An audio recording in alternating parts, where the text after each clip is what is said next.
antes da pandemia, a gente tinha 18, 19 milhões de pessoas com excesso de ansiedade no Brasil, tá? E de depressão a gente tinha por volta de 12 milhões. Isso deve ter aumentado muito, só que ninguém parou ainda para pesquisar isso, que não deu tempo. Agora, hoje, eu fico olhando essa gente e falo assim, tudo na internet, vamos ter que proibir fake news. Gente, então tem que acabar com rede social. Se tem 2% de pessoas ali que estão falando algum tipo de conteúdo ou falando algum tipo de verdade, então destrói, porque assim, é absurdo. Eu tô falando isso que eu vejo gente que tá lá na internet vendendo uma felicidade, vendendo uma questão assim, que de repente me procura para tratar, tá destruído. Eu falo, o que é isso?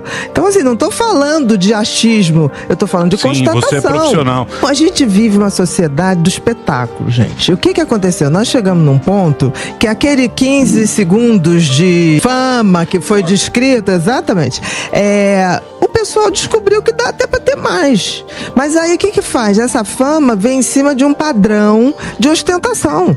Hoje, fama é ostentação. O cara põe lá uma Lamborghini, aí vai vender um sorteio. As pessoas também... É um movimento de massa. Eu nunca vi as pessoas tão desinformadas. Porque ter conhecimento, gente, dá trabalho. Sim. Por exemplo, por que as pessoas...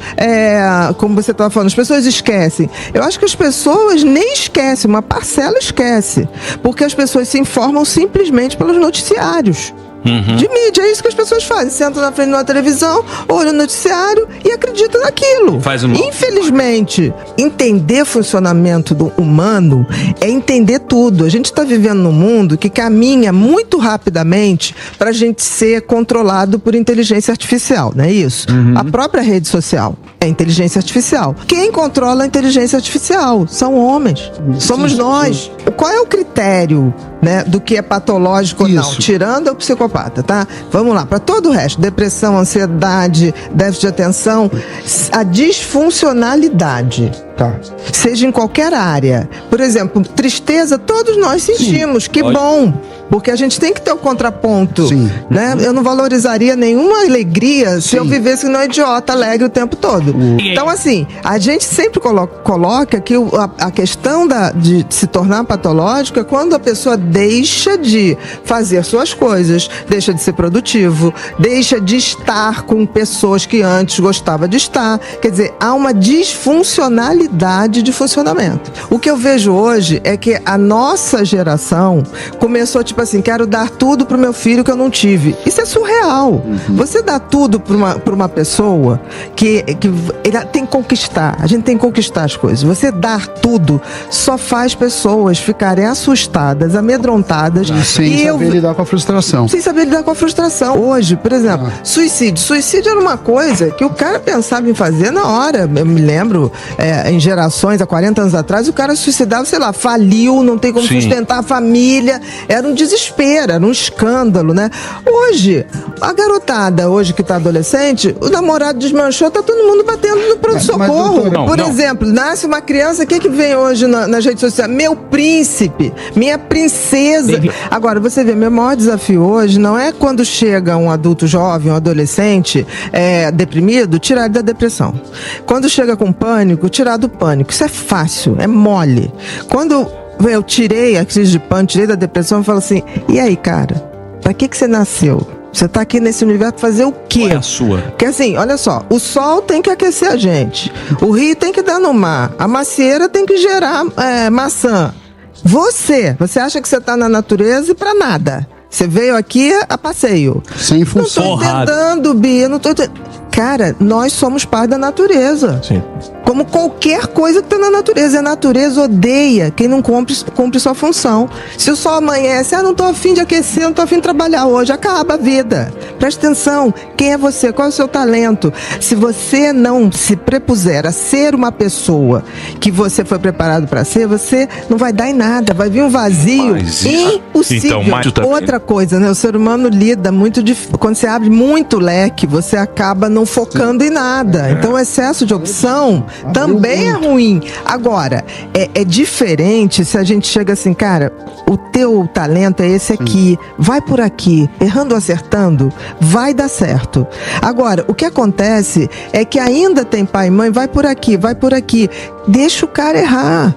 deixa ele se jogar. Super proteger. O pior é não ir à luta. O pior, o que uma águia pega o seu filhote e joga? Ele vai ter que voar, tá na hora, vai voar. Eu digo pra todo mundo, o dia que a gente acordasse pra entender que só existe uma maneira de ser feliz e ela é individual, a gente se aliena no coletivo. E a gente evolui no individual. E o que está acontecendo é que a gente está vivendo uma massa de alienação coletiva, seja para um lado ou seja para o outro. E essa alienação está cada vez pior.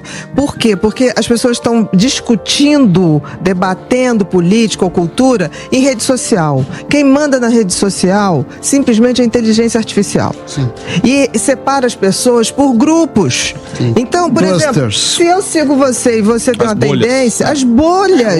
Mas aí, o que acontece? Você não tem mais acesso a qualquer outra pessoa que você possa olhar e falar assim, pô, esse cara tá falando uma coisa interessante. A gente tá dividido por grandes computadores guiados por gente. É isso que eu tô falando. Por trás tem gente. Isso tá levando a uma polarização que não é saudável pra ninguém.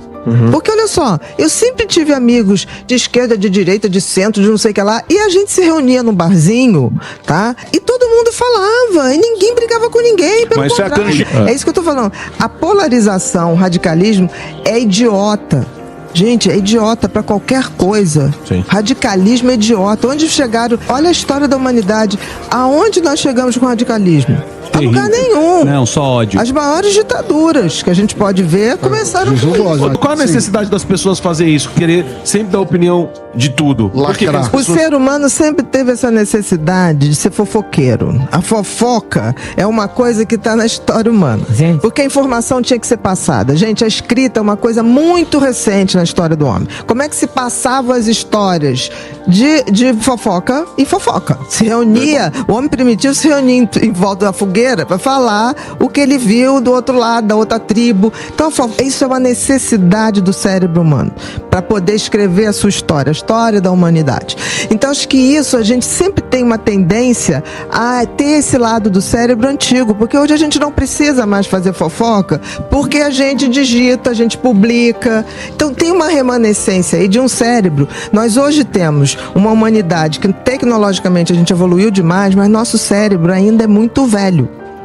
Muito velho. Ele ainda é um cérebro que tem lá o sistema límbico voltado para a sobrevivência. Por isso que todo mundo tem um nível de ansiedade, todo mundo tem um nível de medo. Por quê? Porque o cérebro foi feito para gravar o que te botava em ameaça.